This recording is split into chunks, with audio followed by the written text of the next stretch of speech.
드디어 오늘 말씀에 사사 기드온이 등장합니다.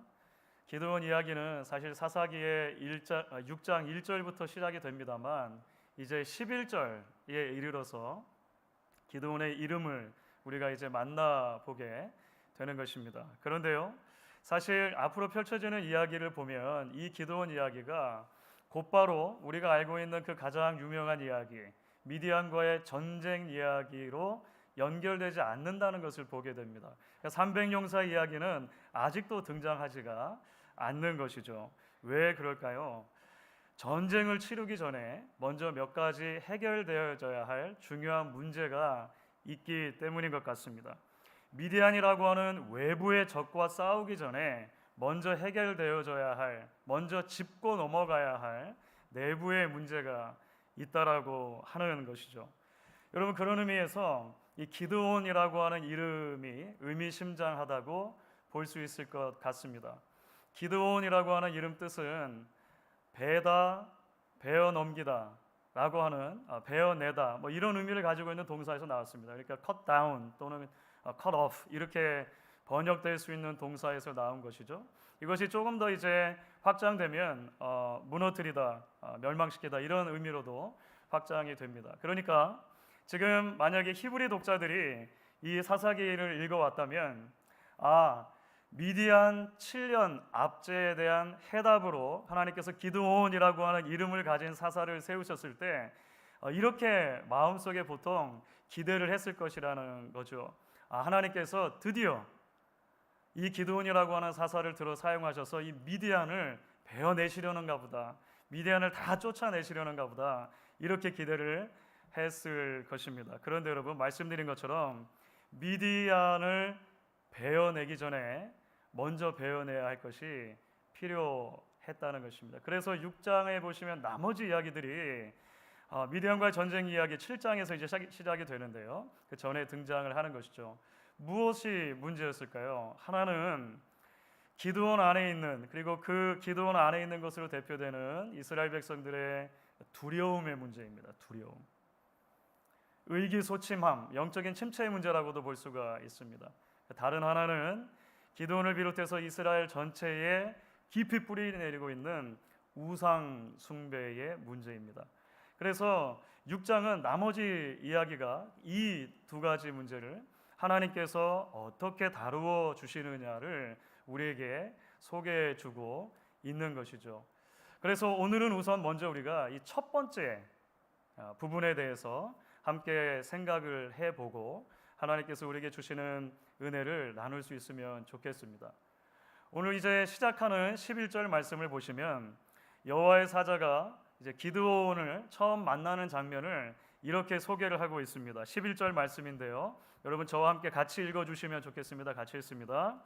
여호와의 사자가 아비에셀 사람 요아스에게 속한 오브라에 이르러 상수리 나무 아래에 앉으니라. 마침 요아스의 아들 기드온이 미디안 사람에게 알리지 아니하려 하여 밀을 포도주 틀에서 타작하더니, 우선 여호와의 사자가 찾아온 도시 이름이 오브라라고 소개가 됩니다. 그런데 이 오브라라고 하는 도시는 기드온의 아버지 그러니까 요아스의 소유였다고 되어 있습니다.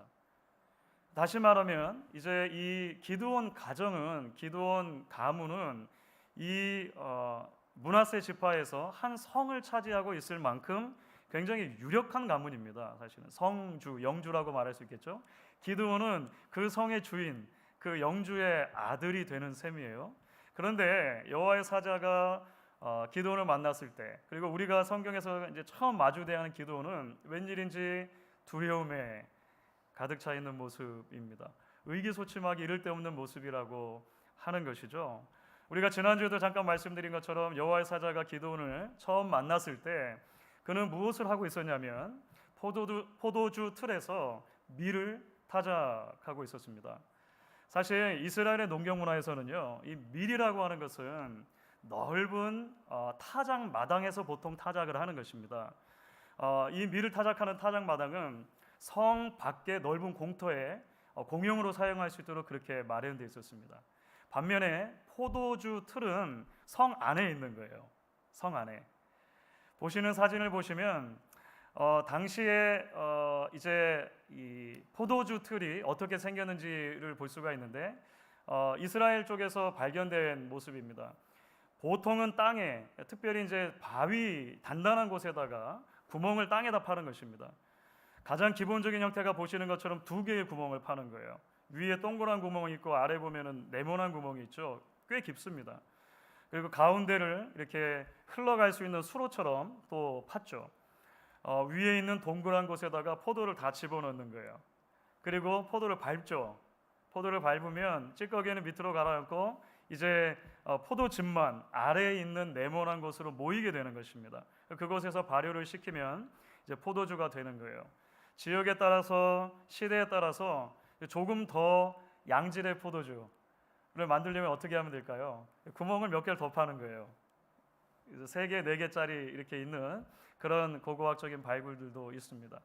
자, 그러니까 우리가 기드온이 성 안에 있는 포도주 틀에서 밀을 타작했다라고 하는 것을 생각하면 이제 어떤 모습일지 상상이 되시죠?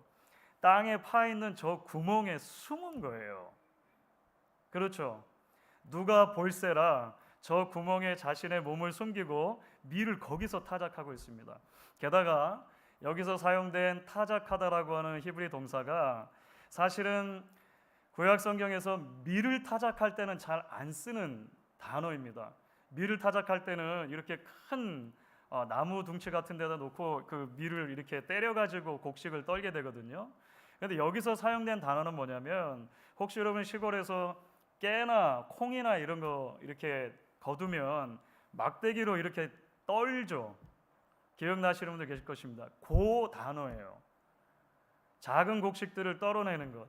그러니까 누가 볼세라 구멍에 숨어서, 누가 들을세라 막대기 가지고 밀을 이렇게 타작하고 있는 모습이죠. 그러니까 이 전체 이미지를 생각해 보면 기드온이 얼마나 두려워했는지를 보게 됩니다. 기드온이 지금 얼마나 의기소침해 있는가, 미디안 백성들을 무서워하고 있는가를 보게 되는 것이죠. 그런데 여러분 참 놀랍습니다. 기드온을 찾은 여호와의 사자가 그 기드온에게 대뜸 이런 인사를 건넸다는 거예요. 큰 용사여, 여호와께서 너와 함께 계시도다. 여러분, 이게 굉장히 아이러니라는 것을 이제 이해가 되시겠죠? 아니, 도대체 말씀드렸던 기드온의 어떤 모습에서 큰 용사의 모습을 발견할 수가 있습니까? 그가 했던 행동 중에 그 어느 것 하나라도 큰 용사라고 하는 호칭에 어울릴 만한 것이 있냐는 것이죠. 수수께끼 같은 말씀이에요. 그래서 어떤 주석가는 이 수수께끼 같은 이 호칭을 이게 사실 여호와의 사자가 기드온을 조롱하는 거다. 우리 식으로 풀면 이런 거죠. 아이고 저것 좀 봐, 참 큰 용사 나셨네. 이해가 되시죠? 아이고 큰 용사 나셨네. 요 정도 어감일 것이라고 이제 추측하는 거예요. 또 어떤 사람들은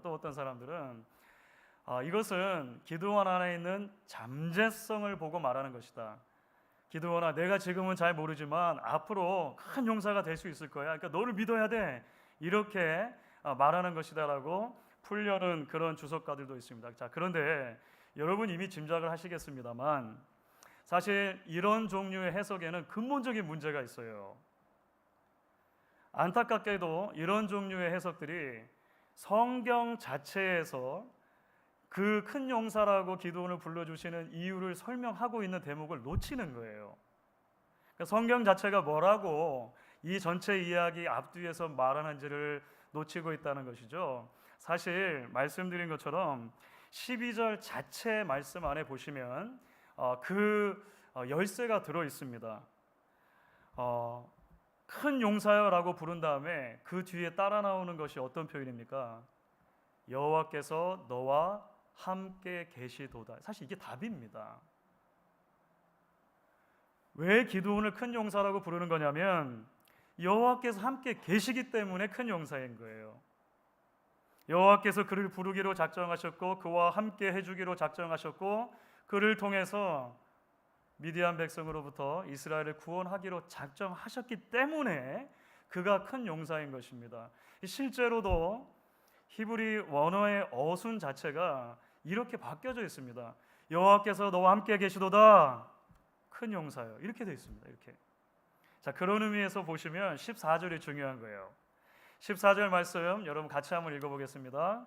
여호와께서 그를 향하여 이르시되 너는 가서 이 너의 힘으로 이스라엘을 미디안의 손에서 구원하라.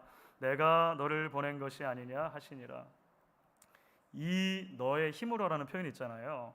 이 너의 힘으로 가서 구원하라. 이게 무슨 말일까요? 이것은 기드온의 힘을 말하는 게 아닙니다. 기드온 안에 있는 잠재성을 말하는 게 아니에요. 이미 전후 맥락에서 밝혀지고 후반에 보면 내가 너를 보낸 것이 아니냐에서도 밝혀지는 것처럼 하나님이 함께 하심으로 가지는 힘을 말하는 거예요.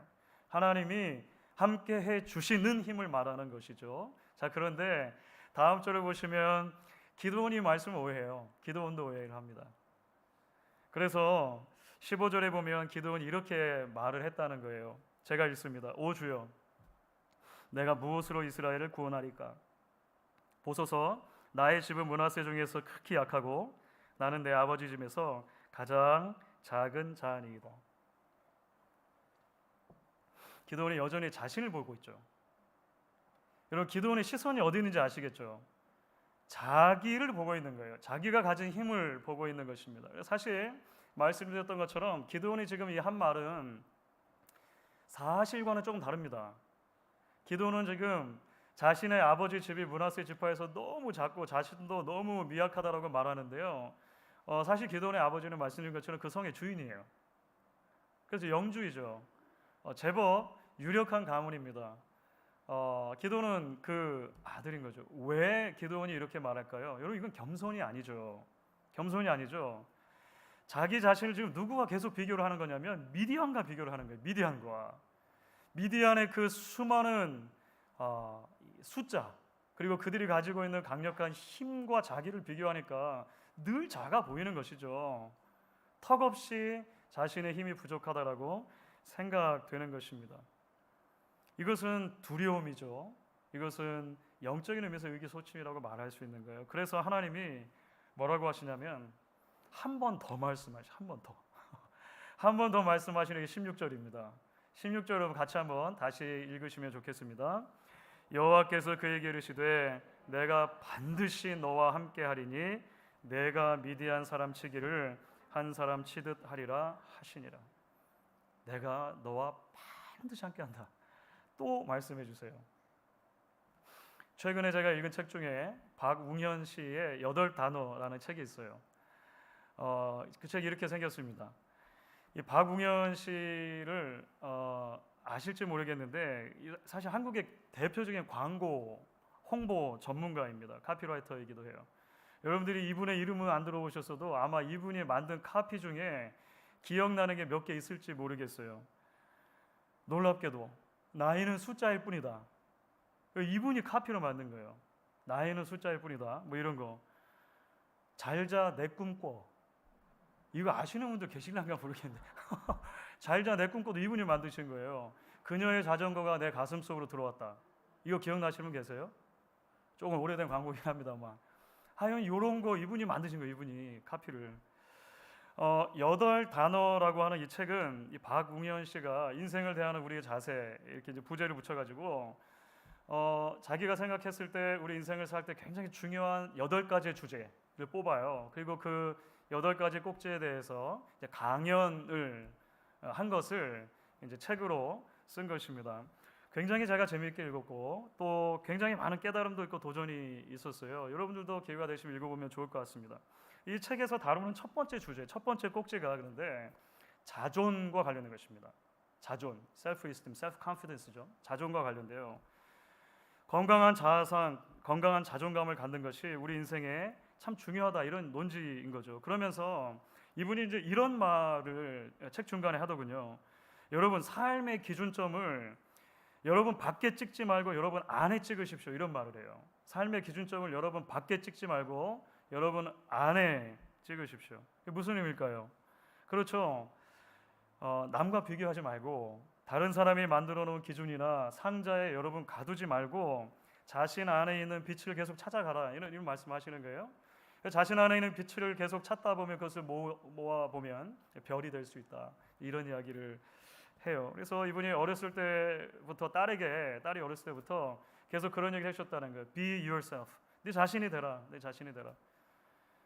남들 눈치 보다가 남이 세운 기준만 따르다가 개성도 없이 자신도 없이 그렇게 살아가지 말고 네 스스로 인생의 기준을 계속 세워가라. 경험을 많이 해라. 이런 얘기를 해주신다는 거예요. 상당 부분 동의가 많이 됩니다. 여러분 그렇죠? 목사가 다른 사람과 나를 비교하는 순간 굉장히 미저러블한 목사가 됩니다. 우리 교회가 다른 교회 우리를 비교하는 순간 우리는 끊임없는 자금에 빠지게 돼요. 우리가 우리 자녀들을 다른 자녀와 또는 주변에 있는 엄친아 엄친 딸들과 비교할 때 사실은 굉장히 안타까운 일들을 맡게 되죠. 우리 모두 달라요. 삶이 나아가는 속도에 차이가 있고 우리의 몸과 정신이 세상의 변화를 읽고 반응하고 성장하고 성숙해가는 리듬에도 차이가 있습니다. 다양한 여러 자녀들을 키우다 보면 알잖아요. 그래서 각각의 아이가 자신의 속도에 따라서 자신의 계절의 꽃을 피울 수 있도록 기다리고 응원하고 믿어주는 것이 저는 중요하다 생각합니다. 자, 그런데 여러분 아십니까? 신앙인인 우리는 여기서도 한 걸음을 더 나아갈 수 있어야 한다는 것입니다. 우리 자존감이 성경적인 의미에서 진정한 자존감이 되려면 단지 내 안의 기준을 세우는 것에서 한 걸음을 더 나아가야 된다는 거예요. 바로 우리의 기준을 사실은 내가 아닌 하나님께 세우는 것입니다. 하나님이 나를 어떻게 생각해 주시는가? 하나님이 나를 무엇이라고 불러주셨는가? 하나님이 나를 위해서 무엇을 하셨는가? 하나님이 지금의 나를 통해 무엇을 하실 수 있고 앞으로 무엇을 하신다고 말씀하시는가? 여기에 기준을 두는 것입니다. 나의 과거와 현재와 미래를 나의 인생 전부를 향하신 하나님의 시선 안으로 던져 넣을 때 우리는 진정한 의미에서 참된 자아감을 가질 수 있죠.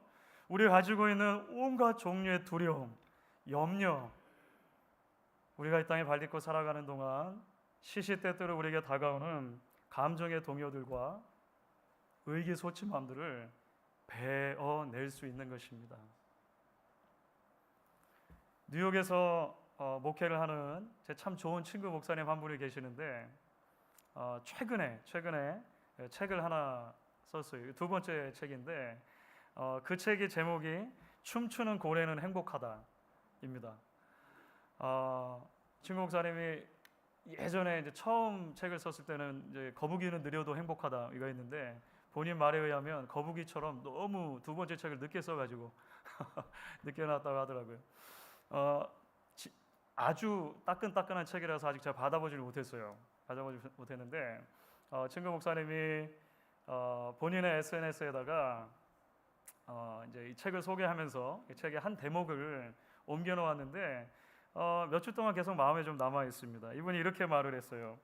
참된 신앙이란 스스로에 대한 확신과 자신감이 아니라 주님에 대한 확신과 자신감이다.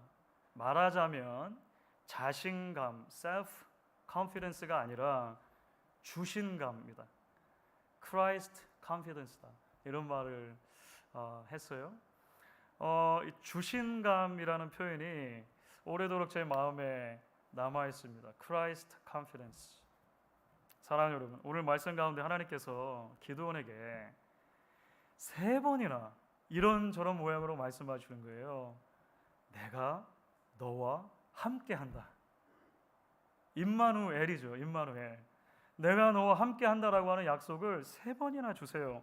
미디안 앞에서 두려워하고 있는 기드온에게 자신에게 있는 것만을 바라보니까 머뭇머뭇하고 있는 그 기드온에게 하나님께서 내가 아니라 나를 봐 이렇게 말씀하시는 거예요. 내가 너를 부른 이상 그 부르심의 사명을 완수하는 데 필요한 힘을 내가 공급해 주겠다. 내가 공급해 주겠다.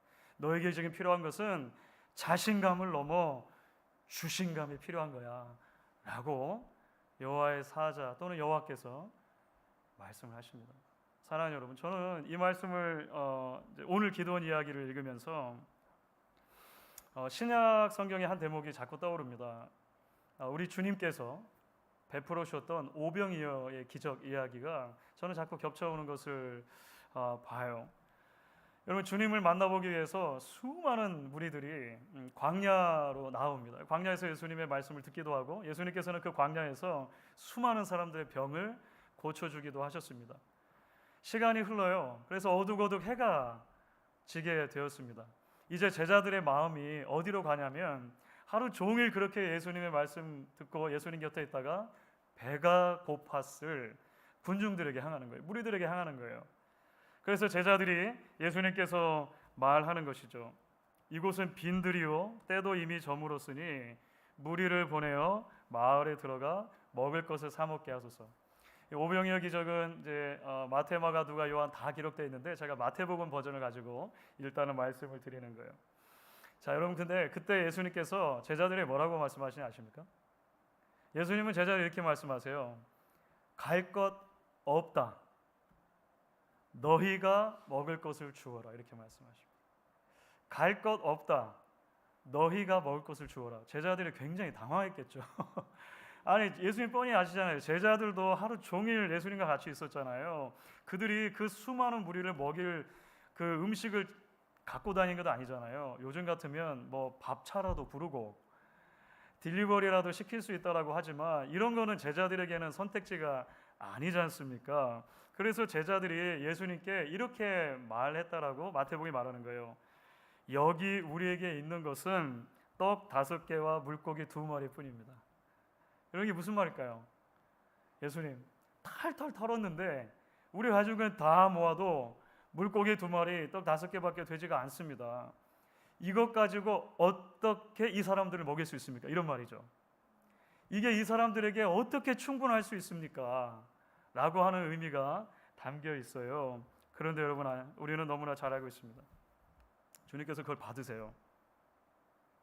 너무 작다, 필요 없다 이렇게 말씀하시는 게 아니라 예수님께서 그걸 받으시고 그것을 들어 축사하세요.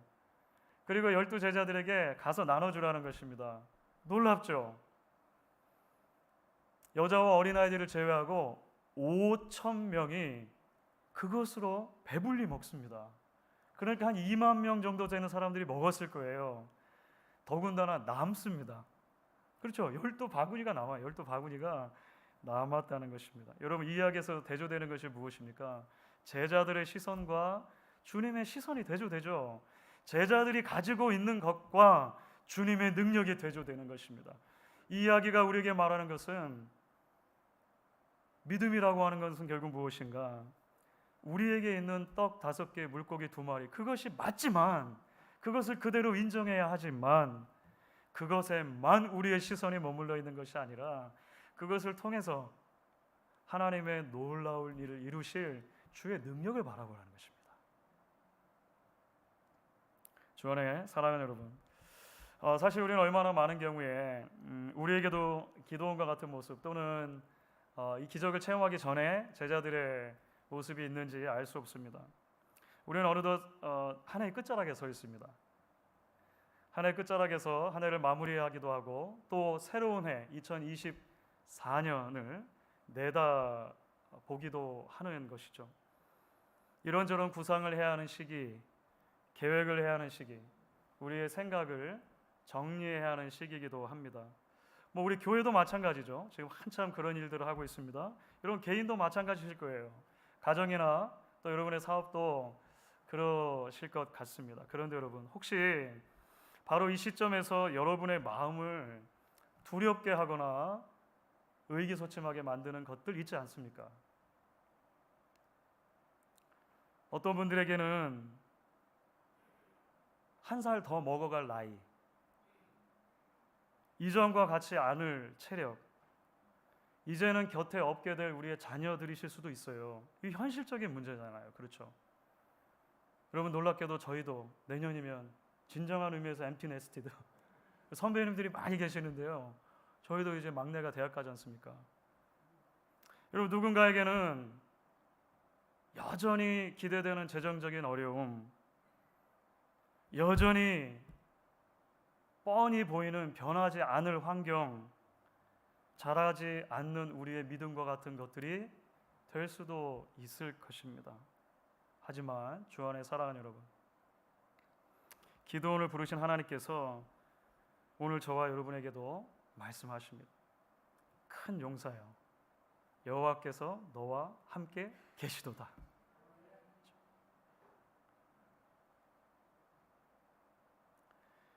너는 가서 내가 내 안에 둔 그 힘으로 미드안과 싸워 이스라엘을 구원하라. 오병이어의 기적을 일으키신 예수님께서 말씀하실 것입니다. 너희가 먹을 것을 주어라. 너희가 먹을 것을 주어라. 우리의 시선이 우리에게만 머물러 있으면 여러분, 우리는 필연적으로 작아집니다. 필연적으로 작아질 수밖에 없습니다.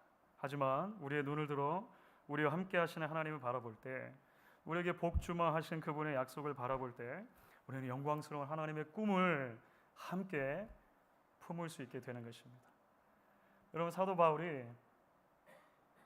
감옥에서 자신의 몸은 감옥에 있는데요, 여전히 이 꿈을 꾸는 거예요. 현실을 바라보면 그럴 수가 없잖아요.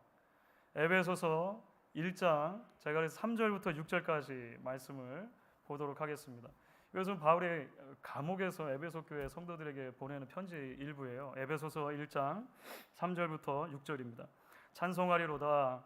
하나님 곧 우리 주 예수 그리스도의 아버지께서 그리스도 안에서 하늘에 속한 모든 신령한 복을 우리에게 주시되, 곧 창세 전에 그리스도 안에서 우리를 택하사 우리로 사랑 안에서 그 앞에 거룩하고 흠이 없게 하시려고 그 기쁘신 뜻대로 우리를 예정하사 예수 그리스도로 말미암아 자기의 아들들이 되게 하셨으니, 이는 그가 사랑하시는 자 안에서 우리에게 거저 주시는 바 그의 은혜의 영광을 찬송하게 하려는 것이다.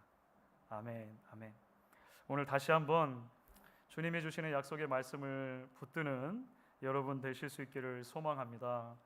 여러분 안에 두신 하나님의 힘, 하나님의 계획, 하나님의 능력을 신뢰하며 온전한 주신감, Christ confidence, 주신감으로 다시 한번 일어서는 저와 여러분 되실 수 있기를 주의 이름으로 축원하겠습니다.